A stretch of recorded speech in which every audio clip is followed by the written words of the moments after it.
Отандық танымал әнші Қарақат Әбілдинаның анасы өмірден өткеніне 33 күн толуына байланысты жазба қалдырды. Сымырап жатқан уақыт. Анашымның қайтқанына бүгін 1 ай 3 күн болды.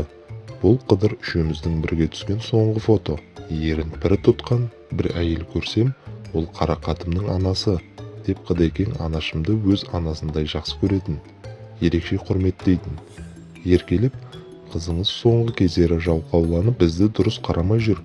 Ауылға апарып, бие сиыры сауғызып, жұмысқа бір салып әкелесіз-ау деймін, деп әзілдері де жарасатын еді. Анам маған, сенің қорғаның да, тірегің де, жанашырың да күйеуің. Ол болмаса, сен ешкім емессің. Азаматыңмен ғана сүйкімдісің, сонымен ғана беделдісің. Ол қарайып қасында жүргенде, сені ешкім басына алмайды. Айбының ол сенің, деп отыратын. Алтын басты әйелден бақыр басты еркек артық. Күйеуіңді құдайыңдай күт, кешірімді бол, адал бол, бетіне келуші болма, деген сөздер де жадымда мәңгі сақталар. Біздің отбасы тәрбиесінде кеткен қыз қайтып келмейді. Тәртіп сондай. Әкеміз бен ағаларымыздың алдында ауыр аяқ боп, шертиіп жүруі ұят саналады. Күні бүгінге дейін солай. Марқұм әкемнің қатал талабын сақтаймыз. Барған жеріне судай сіңіп, тастай батсын дегені шығар. Жөнсіз төркіндеткенімізді де құптамайтын.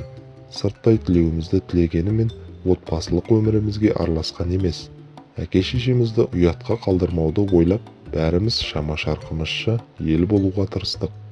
Бүгінде Қыдыр да өз ұлдарына, шешесіне қарап қызын ал деген жар таңдағанда түріне, басқасына емес, тегіне қарап анасын танып алу керек деп отырады.